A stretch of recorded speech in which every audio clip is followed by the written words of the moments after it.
दोस्तों स्वागत है आप सभी का अमेजिंग ज्ञान पॉइंट स्टडी प्लेटफॉर्म पर। आज हम पॉलिटी के 100 महत्वपूर्ण इंपॉर्टेंट क्वेश्चंस को कवर करने वाले हैं। फ्रेंड्स, वीडियो के सभी क्वेश्चंस इंपॉर्टेंट और सिलेक्टेड हैं, तो वीडियो को लास्ट तक जरूर देखिएगा। चलिए आज के वीडियो को हम अपने पहले क्वेश्चन से स्टार्ट करते हैं। फ्रेंड्स, वीडियो में हमारा फर्स्ट क्वेश्चन है, संविधान सभा की पहली बैठक कब हुई थी। दोस्तों, बात की जाए अगर संविधान सभा की, तो कैबिनेट मिशन के सिफारिश के आधार पर भारतीय संविधान का निर्माण करने के लिए संविधान सभा का गठन किया गया था और संविधान सभा की पहली बैठक 9 दिसंबर 1946 को हुई थी। यह आपको याद रखना है। कैबिनेट मिशन की सिफारिश के आधार पर भारत के संविधान का निर्माण संविधान सभा के द्वारा किया गया था और इसकी पहली बैठक 9 दिसंबर 1946 को 9 दिसंबर 1946 को की गई थी। अगला है, आंध्र प्रदेश राज्य का गठन किस वर्ष किया गया था। फ्रेंड्स, वीडियो के सभी क्वेश्चंस इंपॉर्टेंट हैं और आपके आगामी एग्जाम के लिए बहुत ही ज़्यादा यूजफुल साबित हो सकते हैं, तो वीडियो को अंत तक जरूर देखिएगा।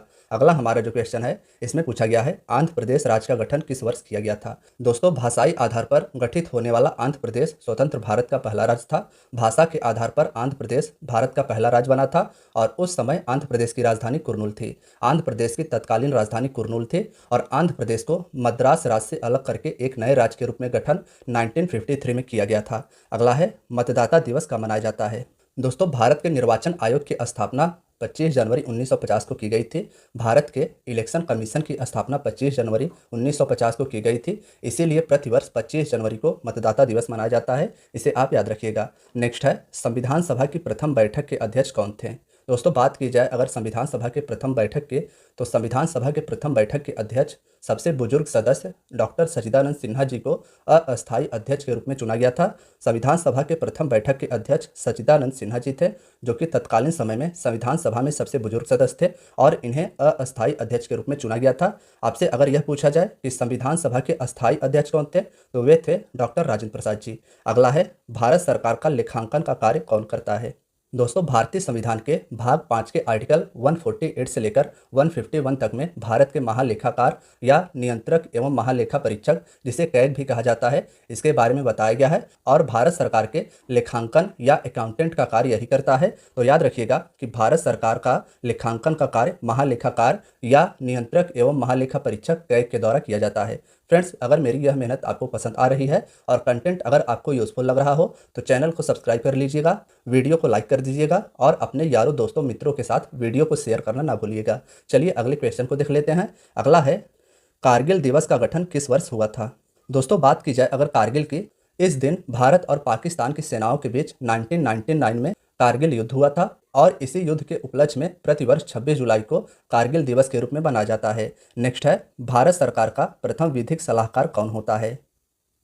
दोस्तों, भारतीय संविधान के आर्टिकल 76 में महान्यायवादी के बारे में बताया गया है। महान्यायवादी की नियुक्ति राष्ट्रपति के द्वारा की जाती है। भारत सरकार का प्रथम विधिक सलाहकार या लीगल एडवाइजर अटॉर्नी जनरल होता है, तो इसे आप याद रखिएगा कि भारत सरकार का लीगल एडवाइजर यानी विधिक सलाहकार महान्यायवादी होता है। अगला है, उद्देशिका प्रस्ताव किसने प्रस्तुत किया था। दोस्तों, उद्देशिका प्रस्ताव या उद्देश्य प्रस्ताव को पंडित जवाहरलाल नेहरू जी के द्वारा प्रस्तुत किया गया था। आगे चलकर यही उद्देश्य का प्रस्ताव या उद्देशिका प्रस्ताव भारत का प्रस्तावना बनता है। नेक्स्ट है, प्रधानमंत्री के कर्तव्यों का उल्लेख किस अनुच्छेद में है। तो फ्रेंड्स, इसमें हमारा आर्टिकल 78 राइट आंसर हो जाएगा।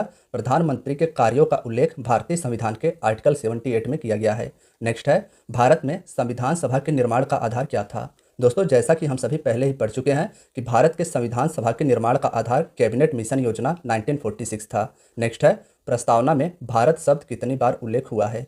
दोस्तों, भारत का जो प्रस्तावना है, जिसका शीर्षक हम भारत के लोग भारत को एक संपूर्ण प्रभुत्व संपन्न समाजवादी पंथ निरपेक्ष लोकतंत्रात्मक ऐसे ही करके है, इसमें भारत शब्द का उल्लेख 2 बार किया गया है, इसे आप याद रखिएगा। भारत की प्रस्तावना में भारत शब्द का उल्लेख 2 बार किया गया है। नेक्स्ट है, प्रारूप समिति का गठन कब किया गया था। फ्रेंड्स, मोस्ट इंपॉर्टेंट क्वेश्चन है। हम बात करें अगर प्रारूप समिति की, तो प्रारूप समिति का गठन 29 अगस्त 1947 को किया गया था। प्रारूप समिति का गठन 29 अगस्त 1947 को किया गया था और इस समिति के अध्यक्ष डॉक्टर भीमराव अंबेडकर जी थे।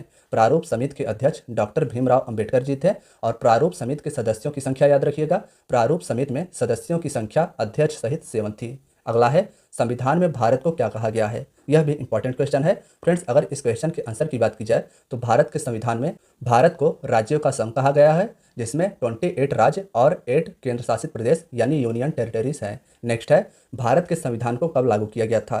फ्रेंड्स, यह भी इंपॉर्टेंट क्वेश्चन है। हम बात करें अगर भारत के संविधान की तो फ्रेंड्स इसे 26 जनवरी 1950 में लागू किया गया था। इसे आप याद रखिएगा। संविधान सभा की अंतिम बैठक 24 जनवरी 1950 को हुई थी और भारत के संविधान को लागू 26 जनवरी 1950 में किया गया था। नेक्स्ट है, संपत्ति का अधिकार मौलिक अधिकार के रूप में किस संशोधन द्वारा समाप्त किया गया? दोस्तों, पहले जो संपत्ति का अधिकार होता था वह भारतीय संविधान के भाग 3 के मौलिक अधिकार में उल्लेखित था, लेकिन इसे कौन से संविधान संशोधन के द्वारा समाप्त किया गया, यह हमारे क्वेश्चन में पूछा गया है। तो फ्रेंड्स, इसमें हमारा 44वां संविधान संशोधन 1978 राइट आंसर हो जाएगा। 1978 में 44वें संविधान संशोधन के द्वारा संपत्ति के अधिकार को मौलिक अधिकार से समाप्त कर दिया गया। अगला है, मुस्लिम हेतु पृथक निर्वाचन प्रणाली कब लागू की गई? दोस्तों, बात की जाए अगर पृथक निर्वाचन प्रणाली की तो इसका मतलब हो जाएगा कि शोषितों व वंचितों और दलितों के लिए अपने प्रतिनिधि को अपने क्षेत्र में वोट देने का अलग से अधिकार पृथक निर्वाचन प्रणाली कहलाता है। और मुस्लिमों के लिए पृथक निर्वाचन प्रणाली लागू की गई मार्ले मिंटो सुधार 1909 के अधिनियम के द्वारा। 1909 में मार्ले मिंटो सुधार अधिनियम आया था और इसी के तहत मुस्लिमों के लिए पृथक निर्वाचन प्रणाली लागू की गई। नेक्स्ट है, 10वीं अनुसूची का संबंध किससे है? दोस्तों, बात की जाए अगर 10वीं अनुसूची की तो 10वीं अनुसूची का संबंध दल बदल विधेयक से है। याद रखिएगा कि दल बदल विधेयक से 10वीं अनुसूची का संबंध है और इसमें राजनीतिक दल बदल पर अंकुश लगाने का लक्ष्य रखा गया था। 10वीं अनुसूची को भारतीय संविधान के 52 संविधान संशोधन 1985 के द्वारा जोड़ा गया था। 52 संविधान संशोधन इसके लिए 1985 में किया गया था, राजनीतिक दल बदल पर अंकुश लगाने के लिए। नेक्स्ट है, उद्देश्य प्रस्ताव कब प्रस्तुत किया गया था? दोस्तों, उद्देश्य प्रस्ताव की बात की जाए तो उद्देश्य प्रस्ताव को पंडित जवाहरलाल नेहरू जी के द्वारा 13 दिसंबर 1946 को प्रस्तुत किया गया था। याद रखिएगा कि उद्देश्य प्रस्ताव जो कि आगे चलकर भारत का प्रस्तावना बनता है, इसे 13 दिसंबर 1946 को पंडित जवाहरलाल नेहरू जी के द्वारा प्रस्तुत किया गया था और उद्देश्य प्रस्ताव को 22 जनवरी 1947 को उद्देश्य प्रस्ताव को स्वीकृति प्रदान की गई थी संविधान सभा के द्वारा। संविधान सभा के द्वारा 22 जनवरी 1947 को उद्देश्य प्रस्ताव को स्वीकृति प्रदान की गई थी। अगला है, नगर पालिकाओं को संवैधानिक मान्यता किस संशोधन के द्वारा प्रदान किया गया? दोस्तों, 74वें संविधान संशोधन के द्वारा 12वीं अनुसूची को शामिल किया गया। 74वें संविधान संशोधन के द्वारा भारत के संविधान में 12वीं अनुसूची को शामिल किया गया और इसी संविधान संशोधन के द्वारा नगर पालिकाओं को संवैधानिक मान्यता प्रदान किया गया। तो इसे आप याद रखिएगा। नेक्स्ट है, झंडा समिति के अध्यक्ष कौन थे? झंडा समिति के अध्यक्ष कौन थे इसकी बात की जाए तो जेबी कृपलानी जी झंडा समिति के अध्यक्ष थे। इसके साथ आप यह याद रखिएगा कि संचालन समिति के अध्यक्ष डॉक्टर राजेंद्र प्रसाद जी थे। संचालन समिति के अध्यक्ष डॉक्टर राजेंद्र प्रसाद जी, प्रारूप समिति के अध्यक्ष डॉक्टर भीमराव अंबेडकर और झंडा समिति के अध्यक्ष जेबी कृपलानी जी थे। नेक्स्ट है, धार्मिक स्वतंत्रता का अधिकार किस अनुच्छेद के अंतर्गत आता है? फ्रेंड्स, बात की जाए अगर धार्मिक स्वतंत्रता की तो मूल अधिकार के 6 अधिकारों में से एक अधिकार है धार्मिक स्वतंत्रता का अधिकार और इसके बारे में आर्टिकल 25 में बताया गया है। तो इसे आप याद रखिएगा। अगला है, पंचायती राज दिवस कब मनाया जाता है? फ्रेंड्स, यह भी इंपॉर्टेंट क्वेश्चन है कि पंचायती राज दिवस कब मनाया जाता है। तो 73वां संविधान संशोधन पंचायती राज व्यवस्था से संबंधित है। इसे आप याद रखिएगा। पंचायती राज व्यवस्था से 73वां संविधान संशोधन 1992 संबंधित है और इसके अंतर्गत भारत के संविधान के भाग 9 के अनुच्छेद 343 में कुल 16 अनुच्छेद जोड़े गए थे। भारत के संविधान के भाग 9 में अनुच्छेद 243 में कुल 16 अनुच्छेद पंचायती राज व्यवस्था से संबंधित है और पंचायती राज दिवस प्रतिवर्ष 24 अप्रैल को मनाया जाता है। नेक्स्ट है, भारत के संविधान को अंगीकृत करने की तिथि क्या है? दोस्तों, भारत के संविधान को 26 नवंबर 1949 को अंगीकृत किया गया था। इसे आप याद रखिएगा। उस समय भारतीय संविधान में कुल 22 भाग 395 अनुच्छेद और 8 अनुसूचियां थी। तत्कालीन भारतीय संविधान में 22 भाग 395 अनुच्छेद और 8 अनुसूचियां थी और वर्तमान में भारतीय संविधान में 22 भाग 395 अनुच्छेद और 12 अनुसूचियां हैं। नेक्स्ट है, देश के एकमात्र निर्विरोध राष्ट्रपति कौन चुने गए थे? फ्रेंड्स, देश के एकमात्र निर्विरोध राष्ट्रपति नीलम संजीव रेड्डी जी चुने गए थे। तो इसे आप याद रखिएगा। नेक्स्ट है, प्रारूप समिति को कब पारित किया गया था? फ्रेंड्स, बात की जाए अगर प्रारूप समिति की तो इसका गठन 29 अगस्त 1947 को किया गया था। प्रारूप समिति का गठन 29 अगस्त 1947 को किया गया था और इसे पारित 23 फरवरी 1948 को किया गया था। इसे आप याद रखिएगा। यह इंपॉर्टेंट क्वेश्चन है। अगला है, नेक्स्ट है, पॉकेट वीटो जिसे जेबी वीटो भी कहा जाता है, इसका इस्तेमाल किस राष्ट्रपति के द्वारा किया गया था? दोस्तों ज्ञानी जैल सिंह जी का कार्यकाल 1982 से लेकर 87 तक रहा था और इन्हीं के द्वारा पहली बार पॉकेट वीटो का इस्तेमाल किया गया था। बात की जाए अगर वीटो की तो दोस्तों वीटो एक लैटिन शब्द है जिसका अर्थ रोकना होता है। भारतीय संविधान में पॉकेट वीटो का पहली बार इस्तेमाल ज्ञानी जैल सिंह के द्वारा किया गया था। अगला है उद्देश्य प्रस्ताव को कब पारित किया गया था। फ्रेंड्स 22 जनवरी 1947 इसका राइट आंसर हो जाएगा। उद्देश्य प्रस्ताव को 13 दिसंबर 1946 को पेश किया गया था और इसे पारित 22 जनवरी 1947 को किया गया था। नेक्स्ट है भारत में जनहित याचिकावाद यानी PIL पब्लिक इंटरेस्ट लिटिगेशन का जनक किसे कहा जाता है। PN भगवती इसका राइट आंसर हो जाएगा। नेक्स्ट है संविधान सभा के अस्थायी अध्यक्ष कौन और कब बने। दोस्तों बात की जाए अगर संविधान सभा के अस्थायी अध्यक्ष की तो राजेंद्र प्रसाद जी भारतीय संविधान सभा के प्रथम अस्थायी अध्यक्ष थे, याद रखिएगा। और अस्थायी अध्यक्ष डॉक्टर सच्चिदानंद सिन्हा जी थे। डॉक्टर सच्चिदानंद सिन्हा जी 2 दिन के लिए 9 दिसंबर 1946 को भारतीय संविधान सभा के अस्थायी अध्यक्ष चुने गए थे और 11 दिसंबर 1946 को डॉक्टर राजेंद्र प्रसाद जी संविधान सभा के अस्थायी अध्यक्ष बने थे। नेक्स्ट है संयुक्त उच्च न्यायालय की स्थापना किसके द्वारा की जाती है। फ्रेंड्स संयुक्त उच्च न्यायालय की बात की जाए तो संयुक्त उच्च न्यायालय की स्थापना संसद के द्वारा की जाती है, इसे आप याद रखिएगा। संयुक्त रूप से हाई कोर्ट की स्थापना भारत के संसद के द्वारा किया जाता है। यहाँ पर आपको ध्यान देने वाली बात यह है कि भारत के सुप्रीम कोर्ट या राष्ट्रपति के द्वारा संयुक्त रूप से उच्च न्यायालय की स्थापना नहीं की जाती है। नेक्स्ट है संविधान सभा के प्रारूप समिति के अध्यक्ष कौन थे, तो डॉक्टर भीमराव अंबेडकर इसका राइट आंसर हो जाएगा। संविधान सभा के उपाध्यक्ष कौन थे, यह हमारा अगला क्वेश्चन है। दोस्तों संविधान सभा के अध्यक्ष डॉक्टर राजेंद्र प्रसाद जी और संविधान सभा के उपाध्यक्ष HC मुखर्जी थे, तो इन्हें आप याद रखिएगा। अगला है कैबिनेट मिशन ने संविधान सभा के सदस्यों की संख्या कितनी निर्धारित की थी।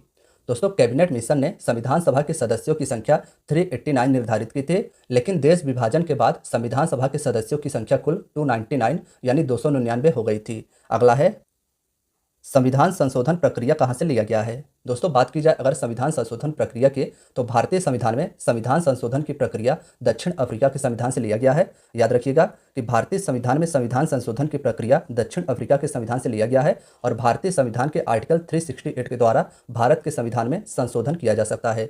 नेक्स्ट है संविधान निर्माण के समय संविधान में कुल कितनी अनुसूचियां थी। तो फ्रेंड्स इसमें 8 राइट आंसर हो जाएगा। जब संविधान का निर्माण किया जा रहा था यानी जब भारत का संविधान 26 जनवरी 1950 को लागू हुआ तो उस समय भारत के संविधान में 8 अनुसूचियां थी, लेकिन तत्कालीन समय में वर्तमान समय में भारत के संविधान में 12 अनुसूचियां हैं। नेक्स्ट है मूल कर्तव्य किसकी अनुशंसा पर जोड़े गए थे। फ्रेंड्स यह भी मोस्ट इंपॉर्टेंट क्वेश्चन है। अगर हम बात करें मूल कर्तव्य की तो दोस्तों मूल कर्तव्य जिसका उल्लेख भारतीय संविधान के भाग 4 के ए में है। भारतीय संविधान के भाग 4 के ए में मूल कर्तव्य का उल्लेख किया गया है और आर्टिकल 51 के ए के अंतर्गत इसे रखा गया है। और अगर बात की जाए मूल कर्तव्य की तो दोस्तों इसे रूस के संविधान से भारत के संविधान में ग्रहण किया गया है और सरदार स्वर्ण सिंह समिति या पूर्ण सिंह समिति की अनुशंसा पर भारतीय संविधान में 42वें संविधान संशोधन 1976 द्वारा इसे अपनाया गया था। इतना आप सभी को मूल कर्तव्य के बारे में याद रखना है और यह याद रखिएगा कि भारतीय संविधान में वर्तमान में मूल कर्तव्यों की संख्या 11 है। नेक्स्ट है 42वें संविधान संशोधन के द्वारा प्रस्तावना में कितने शब्द जोड़े गए थे।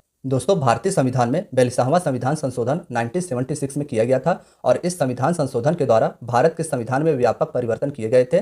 संविधान संशोधन के द्वारा प्रस्तावना में समाजवादी, धर्मनिरपेक्ष, एकता और अखंडता शब्द को जोड़ा गया था, तो इसे आप याद रखिएगा। अगला है संविधान में समवर्ती सूची का प्रावधान कहाँ से लिया गया है। दोस्तों बात की जाए अगर समवर्ती सूची की तो इसके अंतर्गत विषय पर केंद्र और राज्य दोनों सरकार कानून बना सकती है, परंतु किसी कारणवश राज्य और केंद्र सरकार में मतभेद होने की स्थिति में केंद्र सरकार के द्वारा कानून नहीं मान्य होगा और यह भारतीय संविधान में ऑस्ट्रेलिया के संविधान से ग्रहण किया गया है, इसे आप याद रखिएगा। नेक्स्ट है मूल कर्तव्य किसके संविधान से लिए गए हैं। तो फ्रेंड्स भूतपूर्व सोवियत संघ या तत्कालीन या वर्तमान का रूस आप सभी याद रखिएगा। रूस के संविधान से भारतीय संविधान में मूल कर्तव्य लिए गए हैं। मूल कर्तव्यों की संख्या 11 है और इसे सरदार स्वर्ण सिंह समिति की अनुशंसा पर भारत के संविधान में ग्रहण किया गया है। अगला है 11वीं अनुसूची किस संविधान संशोधन के द्वारा जोड़ी गई थी।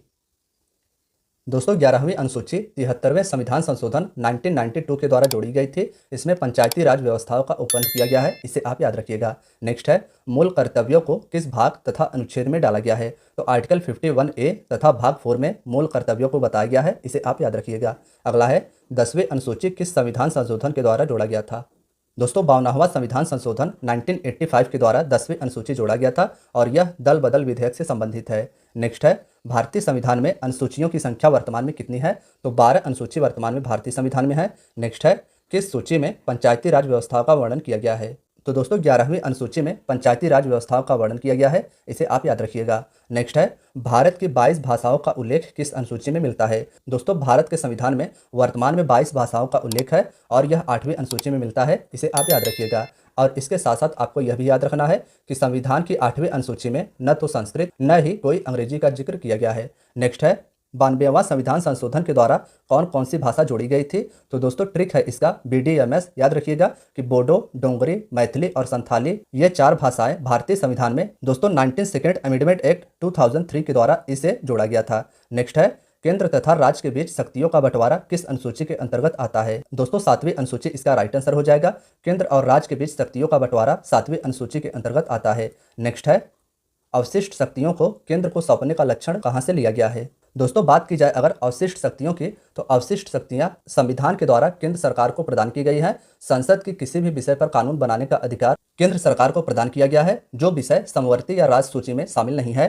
तो हमारे क्वेश्चन पूछा गया है कि अवशिष्ट शक्तियों को केंद्र को सौंपने का लक्षण कहां से लिया गया है? तो कनाडा के संविधान से इसे ग्रहण किया गया है। नेक्स्ट है, 7वीं अनुसूची में किस प्रकार की अनुसूचियों का वर्णन किया गया है? तो फ्रेंड्स संघ सूची, राज्य सूची और समवर्ती सूची का वर्णन भारत के 7वीं अनुसूची में किया गया है। नेक्स्ट है, किस अधिनियम के द्वारा भारत का गवर्नर जनरल पद सृजित किया गया था? तो इसमें हमारा 1833 राइट आंसर हो जाएगा। 1833 के चार्टर्ड एक्ट के द्वारा भारत के गवर्नर जनरल पद को सृजित किया गया था और भारत का प्रथम गवर्नर जनरल विलियम बेंटिंक था, तो इसे भी आप याद रखिएगा। अगला है, किस अनुसूची में अनुसूचित क्षेत्रों और अनुसूचित जनजाति के बारे में वर्णन किया गया है? फ्रेंड्स इसमें हमारा 5वीं अनुसूची राइट आंसर हो जाएगा। अनुसूचित क्षेत्रों और अनुसूचित जनजाति के बारे में वर्णन भारत के संविधान में 5वीं अनुसूची में किया गया है। नेक्स्ट है, भारत के प्रथम वायसराय कौन थे? तो कैनिंग इसका राइट आंसर हो जाएगा। भारत के प्रथम वायसराय कैनिंग थे, इसे आप याद रखिएगा। नेक्स्ट है, दल बदल विधेयक से संबंधित प्रावधानों का उल्लेख किस अनुसूची के अंतर्गत आता है? 10वीं अनुसूची इसका राइट आंसर हो जाएगा। दल बदल विधेयक से संबंधित प्रावधानों का उल्लेख 10वीं अनुसूची में किया गया है। नेक्स्ट है, 14 वर्ष से कम आयु के बच्चे कारखाने में काम नहीं कर सकते, यह किस अनुच्छेद के द्वारा बताया गया है? फ्रेंड्स अगर इसके आंसर की बात की जाए तो भारतीय संविधान के आर्टिकल 12 से लेकर 35 तक में मूल अधिकार का उल्लेख किया गया है, जो कि अमेरिका के संविधान से भारत के संविधान में ग्रहण किया गया है। दोस्तों भारत का संविधान भारत के नागरिकों को 6 प्रकार का मूल अधिकार प्रदान करता है और इन्हीं में से एक अधिकार है शोषण के विरुद्ध अधिकार। याद रखिएगा कि शोषण के विरुद्ध अधिकार के आर्टिकल 24 के अंतर्गत 14 वर्ष से कम आयु के बच्चे कारखाने में काम नहीं कर सकते हैं। नेक्स्ट है, वायसराय का पद कब सृजित किया गया था? दोस्तों 1858 के भारत शासन अधिनियम के द्वारा वायसराय के पद को सृजित किया गया था और भारत का प्रथम वायसराय इस अधिनियम के द्वारा कैनिंग बना था। नेक्स्ट है, हम भारत के लोग जैसी शब्दावली का उल्लेख संविधान में कहाँ किया गया है? दोस्तों हम भारत के लोग भारत को एक संपूर्ण प्रभुत्व संपन्न समाजवादी पंथ निरपेक्ष लोकतंत्रात्मक गणराज्य बनाने के लिए तथा उसके समस्त नागरिकों को सामाजिक, आर्थिक और राजनीतिक न्याय, ये शब्द भारतीय संविधान के प्रस्तावना में बताए गए हैं, तो इसे आप याद रखिएगा। हम भारत के लोग, यह शब्द भारत के संविधान के प्रस्तावना में बताए गए हैं। नेक्स्ट है, न्यायिक समीक्षा की अवधारणा भारत के संविधान में कहाँ से ली गई है? दोस्तों न्यायिक समीक्षा या जुडिशियल रिव्यू की बात की जाए तो यह भारत के संविधान में अमेरिका के संविधान से लिया गया है। नेक्स्ट है, बंगाल के पहले गवर्नर कौन थे? वॉरेन हेस्टिंग इसका राइट आंसर हो जाएगा। बंगाल के प्रथम गवर्नर वॉरेन हेस्टिंग थे, तो इसे आप याद रखिएगा। अगला है, राष्ट्रपति किस अनुच्छेद के द्वारा दोनों सदनों की संयुक्त बैठक को बुलाता है? दोस्तों यदि किसी साधारण विधेयक पर दोनों सदनों में कोई असहमति हो तो उसे सुलझाने के लिए राष्ट्रपति दोनों सदनों की संयुक्त बैठक बुलाता है और यह भारतीय संविधान के आर्टिकल 108 में बताया गया है। नेक्स्ट है, सर्वोच्च न्यायालय के प्रथम मुख्य न्यायाधीश कौन थे? सुप्रीम कोर्ट के प्रथम चीफ जस्टिस कौन थे? यह हमारा अगला क्वेश्चन है। तो फ्रेंड्स सर्वोच्च न्यायालय के प्रथम मुख्य न्यायाधीश हीरालाल जे कानिया थे और भारतीय संविधान में सुप्रीम कोर्ट के बारे में आर्टिकल 1 to 4 यानी 124 में बताया गया है। अगला है, भारतीय संविधान का सबसे बड़ा स्रोत क्या है? 1935 का भारत शासन अधिनियम भारतीय संविधान का सबसे बड़ा स्रोत है। नेक्स्ट है, पंचायती राज संस्थाओं को संवैधानिक मान्यता हेतु किस समिति ने सिफारिश की थी? दोस्तों 1986 में राजीव गांधी सरकार के द्वारा नियुक्त किया गया था लक्ष्मी मल सिंघवी समिति को और इसी के द्वारा पंचायती राज संस्थाओं को संवैधानिक मान्यता प्रदान करने की सिफारिश की गई थी। नेक्स्ट है 1935 के अधिनियम को किसने दास्ता का अधिकार पत्र कहा है? तो फ्रेंड्स पंडित जवाहरलाल नेहरू इसका राइट आंसर हो जाएगा। 1935 के भारत शासन अधिनियम को पंडित जवाहरलाल नेहरू जी के द्वारा दास्ता का अधिकार पत्र कहा गया है। नेक्स्ट है, संविधान सभा के संवैधानिक सलाहकार कौन थे? दोस्तों इसमें B Narasimha Rao right answer हो जाएगा। संविधान सभा के संवैधानिक सलाहकार बी.एन. राव जी थे। नेक्स्ट है, विधि दिवस कब मनाया जाता है? दोस्तों भारत में प्रतिवर्ष 26 नवंबर को विधि दिवस मनाया जाता है। इसी दिन भारत का संविधान स्वीकार किया गया था, इसीलिए भारत में प्रतिवर्ष विधि दिवस 26 नवंबर को मनाया जाता है। नेक्स्ट है, मंत्रिमंडल शब्द का उल्लेख किस अनुच्छेद में है? दोस्तों बात की जाए अगर मंत्रिमंडल या कैबिनेट शब्द की, तो इसका उल्लेख भारतीय संविधान के आर्टिकल 352 के 3 में किया गया है। आर्टिकल 352 में मंत्रिमंडल या कैबिनेट शब्द का उल्लेख है। नेक्स्ट है, प्रथम बार राष्ट्रीय ध्वज कब फहराया गया था? दोस्तों 26 जनवरी 1930 इसका राइट आंसर हो जाएगा। याद रखिएगा कि प्रथम बार भारतीय ध्वज 26 जनवरी 1930 को फहराया गया था। अगला है, शिक्षण संस्थानों में धार्मिक शिक्षा का प्रतिबंध किस अनुच्छेद के तहत लगाया गया था? फ्रेंड्स आर्टिकल 28 इसका राइट आंसर हो जाएगा। शिक्षण संस्थानों में धार्मिक शिक्षा का प्रतिबंध आर्टिकल 28 के तहत लगाया गया है। नेक्स्ट है, कांग्रेस के किस अधिवेशन में पूर्ण स्वराज की घोषणा की गई थी? दोस्तों कांग्रेस के लाहौर अधिवेशन 1929 में पहली बार पूर्ण स्वराज की घोषणा की गई थी। इसकी अध्यक्षता पंडित जवाहरलाल नेहरू जी के द्वारा किया गया था। नेक्स्ट है, मतदाता की आयु 21 वर्ष से घटाकर 18 वर्ष किस संविधान संशोधन के द्वारा किया गया था? 61वें संविधान संशोधन 1989 के द्वारा भारत में मतदाता की आयु 21 वर्ष से घटाकर 18 वर्ष कर दी गई थी। तत्कालीन प्रधानमंत्री भारत के राजीव गांधी जी थे। नेक्स्ट है, डॉक्टर भीमराव अंबेडकर किस प्रदेश से संविधान सभा के सदस्य चुने गए थे? तो मुंबई इसका राइट आंसर हो जाएगा। याद रखिएगा संविधान सभा में डॉक्टर भीमराव अंबेडकर जी मुंबई से सदस्य चुने गए थे।